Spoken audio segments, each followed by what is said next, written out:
할렐루야. 오늘도 제한된 인원이지만 하나님의 전에 나와 예배드리는 모든 성도들, 그러나 또한 여러 가지 형편으로 나오지 못하고 가정에서 온라인으로 예배드리는 모든 성도들, 우리 하나님께서 동일한 은혜로 함께 하시기를 주님의 이름으로 축원합니다.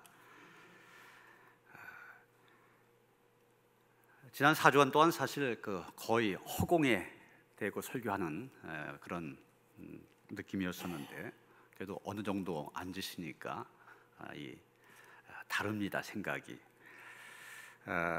근데 사실 이렇게 좀 완화돼서 우리가 교회에 나왔지만 이게 이제 이번 주만 해당되는 겁니다. 이번 주 상황이 어떻게 되냐에 따라서 다음 주일 이 조치가 더 강화될 수도 있고 더 완화될 수도 있고, 다행히 어제 100명 조금 넘게 나왔고 오늘은 100명 아래로 떨어졌기 때문에 이렇게 더 되어지면은 다음 주에는 더욱더 완화된 그런 가운데서 더 많은 분들이 예배드릴 수 있지 않을까, 이런 기대를 갖게 됩니다. 그러기 위해서 우리가 더 기도하고 이 방역 지키는 일에 힘을 써야 됩니다. 우리가 어디서나, 교회에서나 가정에서나 영과 진리로 예배를 드릴 때 하나님께서 받으시지만, 우리가 하나님 앞에 더 온전한 예배를 드리기 위해서는 모든 이런 제한들이나 조치들이 다 풀어지고 마음껏 자유롭게 나와서 예배할 수 있어야만 됩니다. 코로나19 사태가 빨리 정리가 되어져야만 그렇게 된다는 걸 기억하시면서 위하여 기도하시고, 또 우리 스스로 가정에서나 일터에서나 지킬 일들 잘 지키셔서 우리가 속히 온전히 하나님을 예배할 수 있는 그날이 임할 수 있도록 함께 협력해 주시기를 부탁을 드립니다. 제가 건강을 위해서는 운동을 해야 된다, 그래서 얼마 전부터 시작한 운동이, 몇 년 전부터 시작한 운동이 자전거 타는 겁니다. 한 주일에 한 번은 꼭 타려고 노력을 하고 있습니다. 그런데 여러분, 이 자전거라고 하는 게 그렇지 않습니까? 앞으로 계속 가야지 섰다 하면은 넘어집니다. 뒤로 가서가 아니라 서기만 해도 넘어져요. 계속 앞으로 가야 됩니다. 앞으로 전진을 해야 됩니다. 어떻게 보면 우리의 신앙도 그와 마찬가지다 볼 수가 있습니다. 우리의 신앙에 있어 진보가 없으면 그 신앙, 그 자리에 서는 것이 아니라 넘어지고 맙니다. 그렇기 때문에 우리의 믿음 발전해야 됩니다. 성숙해 가야 되는 것입니다. 오늘 본문 25절 보면 사도 바울은 말합니다. 내가 살 것과 너희의 믿음의 진보와 기쁨을 위하여 너희 무리와 함께 거할 이것을 확실히 아노니. 여러분, 이 빌립보서를 옥중서신이라 부르지 않습니까? 바울이 감옥에 갇혀서 쓴 편지란 얘기죠. 지금 바울은 로마 감옥 안에 갇혀 있습니다. 감옥 안에 갇혀 있으면서도 바울이 기대한 것이 있습니다. 바로 감옥 바깥에 있는 빌립보 교회의 성도들, 그들의 믿음이 계속적으로 성장하고 믿음이 계속적으로 진보해가는 그런 모습을 보고 싶다는 것입니다. 그들이 그 어려운 가운데서도 기쁨의 삶을 살고 있는 모습을 직접 보기를 소망하고 있는 것입니다. 이런 부모님들은 자녀들이 다 잘하기를 기대하고 있죠. 나이가 들어가는데도 계속 아이처럼 잘하지 않는다면 그보다 더 큰 근심거리가 없습니다. 바울도 마찬가지입니다. 빌립보 교인들의 믿음이 계속해서 성장해 나가기를 기대하고 있습니다. 이런 마음, 사도 바울의 심정일 뿐만이 아니라 주님의 기대이기도 합니다. 주님께서는 저와 여러분들의 믿음이 진보하기를, 믿음의 진보가 있기를 원하십니다. 그리고 우리의 믿음이 진보한 모습을 보시고 기뻐하십니다. 그럼 여러분, 우리가 믿음의 진보를 보이기 위해서 어떻게 해야 됩니까? 믿음의 진보를 이루기 위해서 우리가 할 일 무엇입니까? 오늘 본문 보면 바울은 세 가지로 얘기하고 있는 것을 보게 됩니다. 첫째, 믿음의 진보가 있기 위해서는 그리스도인답게 사는 삶이 있어야 된다는 것입니다. 오늘 보면 27절에 보면 바울은 말합니다. 오직 너희는 그리스도의 복음에 합당하게 생활하라. 여기 생활하라는 말이 헬라어로 폴리튜 에스테 이런 말인데 시민답게 살라 이런 뜻을 갖고 있습니다. 다시 말해서 하늘나라의 시민답게 살아라, 그리스도인답게 살아라는 것입니다. 오늘 시대를 가르쳐서 좀 어려운 말을 쓰면은 아이덴티티 부재 시대 이렇게 얘기합니다. 우리말로 하면 자기 상실의 시대라 그렇게 얘기합니다. 자기가 학생인지, 자기가 엄마인지, 자기가 직장인인지 잘 알지 못한 사람들이 많다는 겁니다.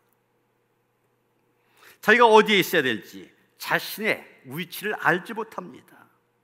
그러다 보니까 잘못된 행동을 하게 된 것입니다. 여러분, 바로 우리 동네 이 인천에서 라면을 끓여 먹다가 불이나 중화상을 입은 초등학생들, 지금 엿새째가 되어서도 오늘 7일째 되겠네요. 아직도 의식을 찾지 못한다 그래서 많은 사람들을 안타깝게 하고 있습니다.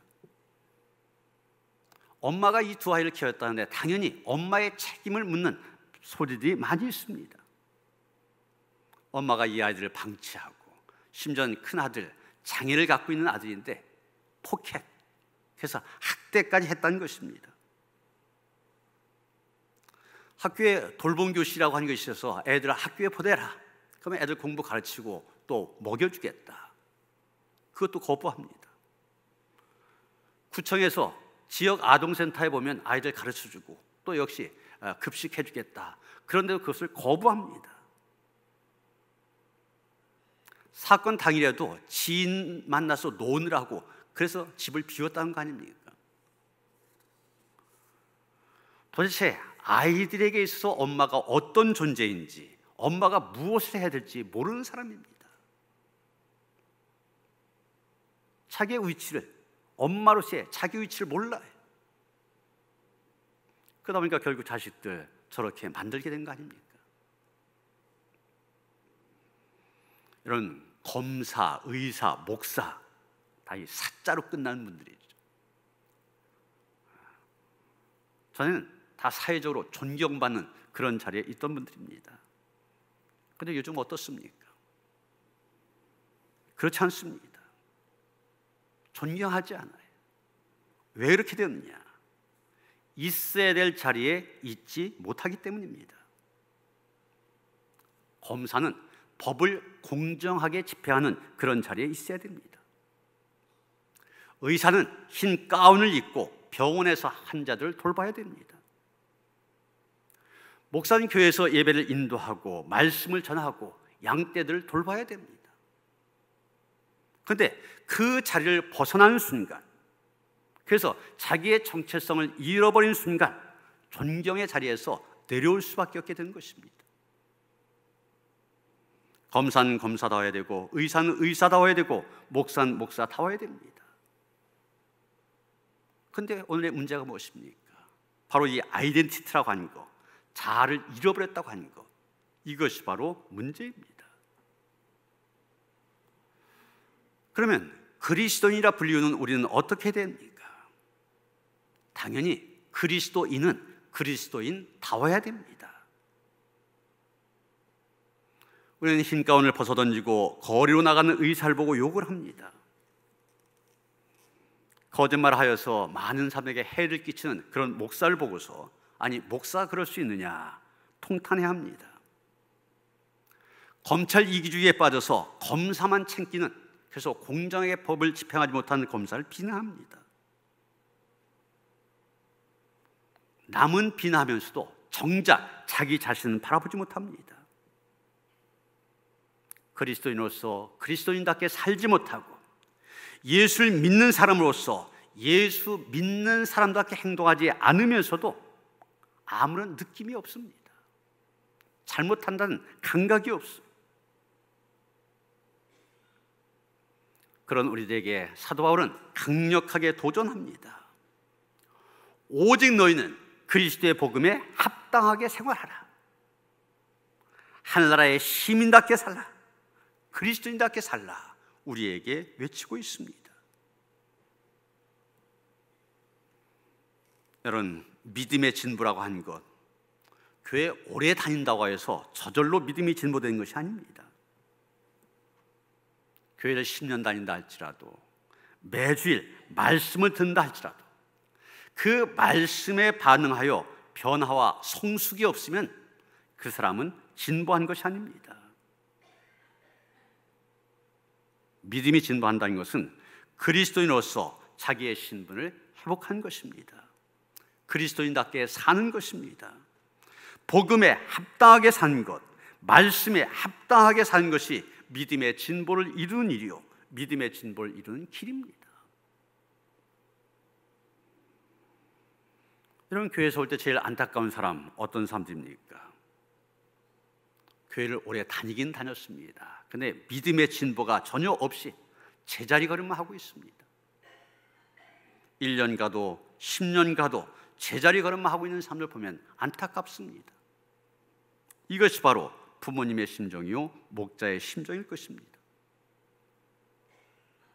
오늘 하나님을 예배한 모든 성도들 가운데 성장을 멈추신 분들 한 분도 없게 되길 바랍니다. 커야 되는데 젖병만 빨므로 해서 부모님을 근심시키는 그런 성장을 멈춘 갓난아기와 같은 분 한 분도 없기를 바랍니다.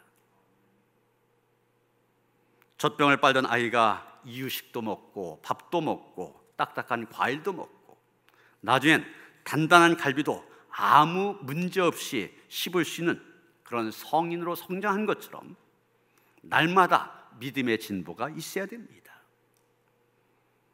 그리스도인이면 그리스도인답게 살아서 믿음의 진보를 이루시길 바랍니다. 그래서 오늘이 어제보다 낫고 내일이 오늘보다 낫는 그런 삶을 살아가는 성도들 되어주시기를 주님의 이름으로 축원합니다. 두 번째, 믿음의 진보가 있기 위해서는 한 마음으로 협력하며 살아야 됩니다. 27절 하반절 보시면 너희가 한 마음으로 서서 한 뜻으로 복음의 신앙을 위하여 협력한 것과 이렇게 말하고 있습니다. 협력하다라는 말, 두 가지의 단어가 합쳐진 말인데 원어를 보면은 함께라고 한 전치사와 경주한다는 동사가 합쳐진 단어입니다. 그래서 함께 경주하는 것, 이런 뜻을 갖고 있습니다. 서로 같은 목표를 향해서 함께 더불어 경주한다는 뜻입니다. 초대교회 때 브리스길라와 아굴라라고 하는 부부가 있었습니다. 이들 부부는 천막을 만드는 그런 직업을 가진 사람들이었는데 자기들 직업 그 일을 하면서 교회를 섬기고 바울의 동역자로서 최선을 다하여 사역을 감당하였습니다. 나중에 바울이 로마에 있는 교인들에게 편지를 쓰면서 이 부부에 대해서 언급한 말씀이 로마서 16장 3절 4절에 나옵니다. 이렇게 말합니다. 너희는 그리스도 예수 안에서 나의 동역자들인 브리스가와 아굴라에게 문안하라. 그들은 내 목숨을 위하여 자기들의 목까지도 내놓았나니 나뿐 아니라 이방인의 모든 교회도 그들에게 감사하느니라. 브리스길라와 아굴라 부부, 정말 목숨을 걸면서까지 바울을 지켜주려고 하였고 바울에게 기쁜 소식을 전해줌으로 말미암아 전도에 대한 열정을 불어 넣어주기도 했습니다. 바울에게 브리스길라와 아굴라 정말 훌륭한 협력자가 되었습니다. 우리가 바울이라는 사람이 없으면 오늘날의 기독교가 존재할까 이럴 정도로 위대한 인물이지만 그 옆에 이런 좋은 동역자들이 없었다면 오늘의 바울은 존재하지 않을 것입니다. 여러분, 이스라엘 백성들이 가장 존경하는 구약의 인물 모세 아닙니까? 근데 모세 혼자의 능력으로 모세가 된 게 아닙니다. 그에게는 아론과 훌이라고 하는 아주 훌륭한 동역자들이 있었습니다. 아말렉과의 전쟁에서 승리할 수 있었던 이유, 이 좋은 동역자들이 있었기 때문입니다. 협동하면 보다 쉽게 목적을 성취할 수가 있습니다. 둘 이상이 서로 힘을 합하면 혼자 할 때보다 더 적은 힘을 가지고도 더 큰 일을 할 수가 있습니다. 이런 기러기들이 하늘을 날아갈 때 여러분 보시는 것처럼 V자형으로 그렇게 날아간다고 그럽니다. 저렇게 때를 지어서 날아가면은 한 마리씩 이동할 때보다 70% 정도 더 날아갈 수 있다고 그래요. 쉽게 하면 혼자 날아가면 70km 날아갈 수 있다. 근데 이렇게 때를 지어 날아가면 170km 날아갈 수 있다는 겁니다. 왜 그러냐? 앞에 있는 새가 날개를 움직일 때 거기에 공기 파도가 발생합니다. 이 발생한 파도가 뒤따르는 새들의 비행을 더 쉽게 만들어준다는 겁니다. 또 선두에 선 기러기 아무래도 저항을 많이 받게 되잖아요. 그러다 보니까 힘이 듭니다. 그래서 이 선두로 가던 기러기가 지치면은 그 V자의 맨 끝으로 이동을 하게 되고 다른 기러기가 또 앞장을 선다는 겁니다. 뒤에 있는 기러기는 소리를 내서 앞에 기러기를 독려하며 힘을 주고 이렇게 협동을 통하여서 좀 더 쉽게 각자가 원하는 목적을 이룰 수 있게 된다는 거죠. 또 협동하면은 작은 힘을 가지고도 큰 힘을 발휘할 수 있습니다. 여러분, 아프리카 밀림에서 가장 강한 것 뭐라고 생각하십니까? 사자나 호랑이 아니면 치타 이런 걸 생각하십니까?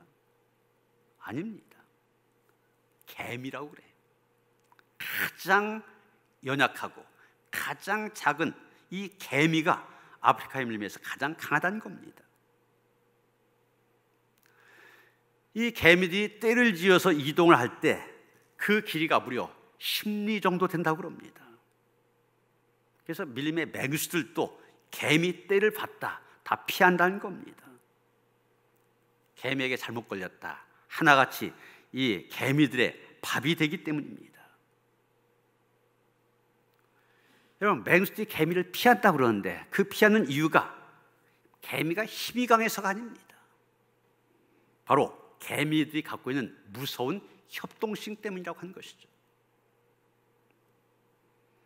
개미는 지극히 작은 벌레에 불과하지만 수십만 마리가 힘을 합쳐서 코끼리를 공격하면 그 거대한 코끼리도 단 하루 만에 뼈만 앙상한 상태로 남는다는 것입니다. 여러분, 우리 기독교도 마찬가지입니다. 합력할 때 하나님의 역사를 체험하게 됩니다. 마태복음 18장 19절에 예수님 이런 사실 이렇게 말씀하십니다. 진실로 다시 너희에게 이르노니 너희 중에 두 사람이 땅에서 합심하여 무엇이든지 구하면 하늘에 계신 내 아버지께서 그들을 위하여 이루게 하시리라. 서로 합심하며 함께 기도하면 그것이 무엇이든지 간에 하나님께서 응답하시겠다는 말씀입니다. 이렇게 합심하고 협력하는 것 중요한 것입니다. 이런 독일의 비텐베르크 그러면 그래도 많이 귀에 익숙하시죠. 그리고 비텐베르크 그러면 떠올리는 사람이 마틴 루터입니다. 그런데 막상 그 도시에 가보면 루터 못지않게 유명한 사람으로 멜랑히톤이라고 하는 사람이 있는 것을 보게 됩니다. 그 사람을 기념하는 기념관도 있고 이곳저곳에 유적들이 흩어져 있습니다. 이 멜랑히톤이 누구냐? 바로 루터와 더불어 짝을 이루어 함께 동역했던 친구. 그래서 이 멜랑히톤이란 좋은 동역자가 있었기 때문에 루터가 종교개혁에 성공할 수 있었다, 이렇게 얘기되는 사람입니다. 이 사람은 루터보다 15살 아래였습니다. 15살이나 차이가 나는데 굉장히 가까운 친구였습니다. 어느 정도로 친했냐면 두 사람이 죽은 다음에 유언을 했는데 부부지간도 아닌데 우리 두 사람 비텐베르크 교회 무덤에 같이 묻어달라, 이럴 정도입니다. 그래서 지금도 가보면 그 교회 안에 무덤이 그 강단 앞쪽에 둘 나란히 있는 것을 보게 됩니다. 두 사람은 굉장히 대조적이었습니다. 마틴 루터가 일종의 행동주의자였다면 멜랑히톤은 이론적인 학자였습니다. 그래서 이 루터가 주장한 것은 굉장히 거칠어요. 어떤 때 논리가 안 맞을 때도 있습니다. 그것을 잘 정리하고 학문적으로 이렇게 만들고 그런 역할을 한 사람이 멜랑이톤입니다. 사실 루터는 종교개혁을 하다가 종종 실망하기도 하였습니다. 여러분, 그 당시 가톨릭이라고 하는 벽이 얼마나 높았습니까? 견고했습니까? 그것과 싸우려니 실망할 때도 많았습니다. 좌절하기도 하고 때론 모든 것을 포기하고 싶은 그런 때도 있었습니다. 그때마다 자기의 어린 후배이자 친구였던 멜랑이톤, 늘 루터 곁에서 이렇게 말했다는 거예요. 당신이 성경에서 발견한 진리를 진리라고 확신할 수 있다면 그 진리는 반드시 이길 것을 믿어야 하네. 이 말을 계속 들려줬다는 거예요. 그리고 멜랑이톤은 편지를 쓸 때나 개인적으로 말할 때나 기회가 닿는 대로 루터에게 성경 말씀 한 구절을 이야기해 줬다는 겁니다. 그 구절이 바로 로마서 8장 31절의 말씀입니다. 그런즉 이 일에 대하여 우리가 무슨 말 하리요? 만일 하나님이 우리를 위하시면 누가 우리를 대적하리요? 결국 루터는 멜랑이톤의 격려와 사랑을 통하여 종교개혁을 계속적으로 수행할 수 있었고 마침내 성공할 수가 있었다는 것입니다. 여러분, 마틴 루터는 솔로가 아니었습니다. 나 혼자 경주한 사람이 아니었습니다. 루터뿐만이 아닙니다. 교회사에서 하나님의 일을 능력 있게 감당했던 사람들, 가만히 보면 자기 은사와 능력만 믿고 겁없이 달리던 솔로의 경주자들이 아니었습니다. 하나같이 그들에게는 훌륭한 동역자들이 있었던 것을 보게 됩니다. 우리 감리교회 창시자인 존 웨슬리 목사님, 그 곁에는 찬송가 작가이면서 목사였던 동생 찰스 웨슬리가 있었습니다. 그의 좋은 동역이 웨슬리를 맞는 것입니다. 역사상 가장 탁월한 복음 전도자라고 하는 무디, 그에게는 복음성가 가수인 쉥키라고 하는 동역자가 그림자처럼 그의 뒤를 따라다녔다고 하는 것입니다. 이런 좋은 동역자가 있었기 때문에 무디가 존재할 수 있었던 겁니다. 기도로 떴던 중보자들도 있었습니다. 함께 달리던 믿음의 친구들도 있었습니다. 그래서 전서 4장 12절 보면 전서기자는 이렇게 말합니다. 한 사람이면 패하겠거니와 두 사람이면 맞설 수 있나니 세 겹줄은 쉽게 끊어지지 아니하느니라. 여러분, 교회에서도 가만히 보면 독불장군식으로 혼자 나가려고 하는 사람들이 있습니다. 그러나 아무리 능력이 뛰어나다 할지라도, 아무리 큰 은사를 갖고 있다 할지라도 혼자 솔로로 나아가서는 안 됩니다. 지금 전사 기자, 한 사람은 패한다 분명히 말하고 있지 않습니까? 하나님 나라의 확장을 위한 영적 싸움에서 솔로, 혼자로는 승리할 수가 없습니다. 하나님의 교회에서는 나 아니면 안 된다, 소위 영웅주의자, 이런 사람보다는 비록 좀 부족하다 할지라도, 좀 모자란다 할지라도 함께 기도하며 함께 땀 흘리며 함께 합심하는 사람이 필요한 것입니다. 복음으로 하나가 되어지고 사랑으로 하나가 되어져야 되는 것입니다. 세 번째, 믿음의 진보가 있기 위해서는 고난도 각오하며 살아야 됩니다. 바울은 29절에서 이렇게 말합니다. 너희에게 은혜를 주신 것은 다만 그를 믿을 뿐 아니라 또한 그를 위하여 고난도 받게 하심이라. 이번 바울은 두 가지 은혜에 대해서 얘기하고 있습니다. 하나는 그리스도를 믿는 믿음의 은혜입니다. 우리가 믿음을 갖게 된 것도 은혜입니다. 또 하나가 뭐냐? 그리스도를 위하여 고난도 받는 고난의 은혜입니다. 고난을 어떻게 은혜라고 할 수 있을까? 세번역 성경에는 이 고난이란 말을 특권이란 말로 번역한 것을 보게 됩니다. 고난도 특권이다, 은혜다. 사실 그리스도를 믿는 믿음의 은혜, 분명 하나님의 자녀가 되는 특권임에 틀림이 없습니다. 그런데 고난도 마찬가지라는 얘기. 그리스도를 위하여 받는 고난도 특권이라는 겁니다. 왜 그렇습니까? 로마서 8장 17절을 보면 바울이 얘기한 것처럼 그리스도와 함께 영광을 받기 위하여는 고난도 함께 받아야 되기 때문입니다. 그래서 바울은 그리스도를 위하여 고난도 받아야 된다, 그렇게 말하고 있는 것입니다. 지금 이 빌립보서 편지를 받고 있는 수신자들, 바로 빌립보 교인들이죠. 교인들은 그 당시 자기를 대적하는 사람들이 많아서 그 사람들로부터 많은 고난을 겪고 있었습니다. 고난을 당할 때 당연히 그들의 심정 편하지 않았을 것입니다. 그런데 바울은 바로 교인들이 겪고 있는 그 고난, 그것이 바로 그리스도를 위하여 받는 고난이다, 이렇게 보았던 것입니다. 그래서 그는 그 고난을 기피하지 않았습니다. 오히려 그 고난에 맞서 싸웠습니다. 전에도 싸웠고 이제도 싸우고 있으며 빌립보 교인들에게도 너희도 지금 나와 같은 싸움을 하고 있다, 그렇게 얘기하고 있는 것입니다. 바울이 전에 싸웠던 싸움, 어떤 싸움입니까?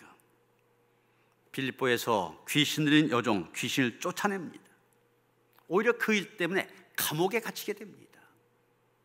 그런 고난의 싸움을 했습니다. 지금 싸운 싸움은 무엇입니까? 역시 감옥에 갇힌 겁니다. 지금 로마 감옥에 갇혀서 순교를 앞두고 있습니다. 그런데 그런 가운데서도 바울은 정말 놀랍게도 고난 중에서도 기뻐하였습니다. 자기 자신이 고난 가운데서 기뻐할 뿐만 아니라 지금 고난 가운데 있는 빌립보 교인들을 향하여서 권면합니다. 주 안에서 항상 기뻐하라. 내가 다시 말하오니 기뻐하라. 수차례 기뻐하라, 기뻐하라. 감옥에 갇혀 있으면서도 빌립보 교인들에게 기뻐하라고 권면하였습니다. 다른 고난이 아니라 그리스도를 위하여 받는 고난, 그 고난을 받는 사람에게는 기쁨도 있습니다. 따라서 그리스도를 위하여 고난도 받는 사람, 하나님께 구원의 증거를 받은 성도로서 주 안에서 항상 기뻐하며 주의 영광에 참여하게 될 것입니다. 여러분, 우리가 그리스도인이라고 하여서, 믿음을 가진 사람이라고 하여서 이 땅을 살아갈 때 평탄일만 계속되는 거 아닙니다. 분명 믿음의 사람이지만, 그리스도인들이지만, 하나님을 믿는 사람들이지만, 그런 우리들도 위기를 만날 수 있습니다. 실패를 경험할 수도 있습니다. 어떤 때는 단지 그리스도인이란 이유 때문에, 교인이란 이유 때문에 많은 어려움을 당할 수도 있습니다. 얼마 전에 그런 얘기 했지 않습니까? 어린이집의 학부모들이 왜 교인들 교사를 쓰느냐, 그래서 그만둘 수밖에 없었다고. 옛날에는 교인이기 때문에 더 인정을 받았었는데 교인이기 때문에 쓰지 말라. 어제 결혼식 주례를 했는데 원래는 지난 주일에 예비 신랑과 예비 신부 만나갖고서 같이 이제 순서에 대해서 의논하기로 했었습니다. 근데 예비 신부가 오지 못했어요. 이유가, 저 삼성전자를 다니고 있는데 회사 방침이 교회에 갔다 하면은 일주일 동안 자가격리해야 된대. 교회 가는 사람 회사 나오지 말라는 겁니다.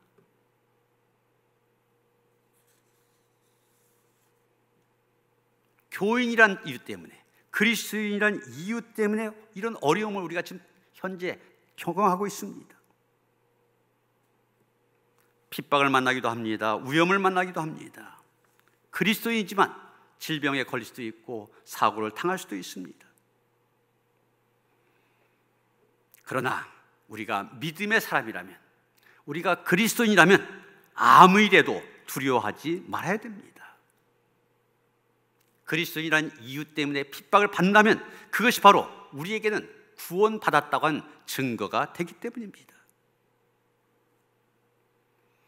어려운 일이나 위험한 일을 만난 중에도 하나님께서 우리와 함께 하십니다. 그러므로 우리 믿음의 삶들, 사람을 의식해서 세상 사람들이 저렇게 바라본다, 그것 때문에 위축되지 말고 담대히 그리스도를 의지하고 앞으로 나아가야 하는 것입니다.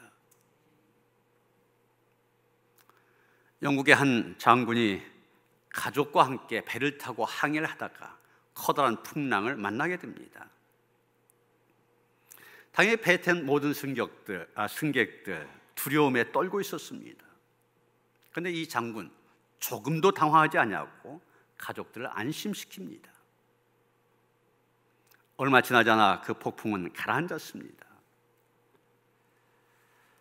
안정을 되찾은 이후에 부인이 남편에게 말합니다. 아니, 가족이 다 죽을지도 모르는데 당신은 어떻게 그렇게 태어날 수 있었느냐고.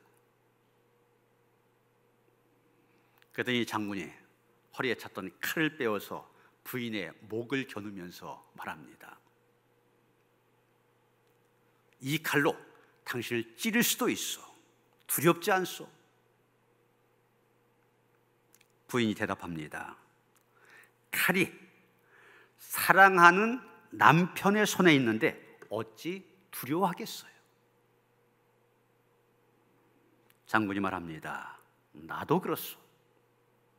우리는 사랑하시는 하나님의 손에 있는데 풍랑이 어찌 두렵겠소? 여러분, 우리를 사랑하시는 하나님은 전능하신 하나님이십니다. 그리고 그 하나님께서 당신의 백성들을 지키고 계십니다.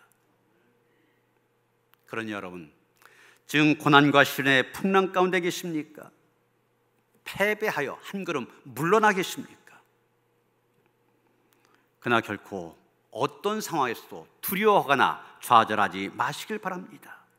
왜냐하면 우리에게 닥친 그 고난, 시련, 패배까지도 우리를 사랑하시는 하나님의 손 안에 있기 때문입니다. 사랑하는 성도 여러분, 주님께서는 저와 여러분들이 그리스도인답게 믿음이 진보하기를 원하십니다. 그리고 우리의 믿음의 진보를 보시고 기뻐하십니다. 믿음의 진보를 위하여 그리스도인답게 복음 안에서 한 마음으로 협력하여 담대하게 세상과 대적하시길 바랍니다. 세상은 쫓겨갈 것입니다. 사도행전에 보면 초대교회 이야기들이 많이 나오는데 초대교회 성도들 보면 당당했던 것을 보게 됩니다. 로마의 그 서슬이 시퍼런 칼날 앞에서도 그는 담대히 선언하였습니다. 예수님은 부활하셨습니다. 예수를 믿으시오. 우리가 다윗의 증인입니다. 담대히 선포하며 사방팔방 다녔습니다. 그래서 이 그리스도의 복된 소식 예루살렘과 온 유대와 사마리아 땅끝까지 점차점차 퍼져갑니다. 사도행전 11장에 보면 이 복음이 안디옥이라고 하는 이방 도시에까지 퍼지게 됩니다. 그때 아직까지도 예수를 믿지 아니하고 복음에 귀 기울이지 않던 안디옥 사람들, 당당하게 복음을 증거하는 사람들 보고서 그들에게 이름을 붙여줬습니다. 바로 크리스티아누스, 그리스도인이라는 이름입니다. 안디옥 교회에서 처음으로 안디옥에서 그리스도인이라는 이름이 붙여졌지 않습니까? 여러분, 이 그리스도인이라는 이름 시시한 이름이 아닙니다. 적어도 초대교회 시대에서는 그리스도인이 그러면 세상을 변화시키는, 복음으로 변화시키는, 그 어떤 위기 앞에서도 조금도 굴하지 않는 삶들, 그런 삶들에게 붙여졌던 아주 자랑스러운 이름입니다. 여러분, 이 그리스도인의 자랑스러운 이름, 당당한 이름 회복하시길 바랍니다. 그리스도인답게 사시길 바랍니다. 그래서 우리의 그런 삶을 통하여 믿음의 진보를 보이며 혼자서가 아니라 합력함으로 당당하게 세상을 대적하며, 그러면서도 때로는 닥친 고난, 그 고난이 주는 유익, 축복 누리며 살아가는 그런 성도들 되어주시기를 주님의 이름으로 축원합니다. 하나님, 우리를 믿음의 사람으로 불러주셨으니 감사드립니다. 우리의 믿음이 제자리에 머무는 믿음이 아니라 날마다 성장하는 진보한 믿음, 그래서 하나님 앞에 기쁨이 될 수 있도록 함께 하시며 인도하여 주시옵소서. 우리가 이 불신의 세상 살아갈 때 하나님 자랑스러운 그리스도인, 당당한 그리스도인으로 우뚝 서기를 원합니다. 우리가 그리스도의 향기가 되어지고 그리스도의 편지가 되어지고 세상의 빛과 소금 되어 살아갈 때 이런 우리의 삶을 통하여서 하나님의 존귀한 이름이 세상에 널리 알려지게 될 줄로 믿습니다. 그래서 하나님 앞에 기쁨이 될 수 있는 온 교회 성도들 되게 하시며 이 땅에 있는 모든 교회들이 될 수 있도록 함께하여 주시옵소서. 예수 그리스도 이름 받들어 기도하여 싸움나이다. 아멘.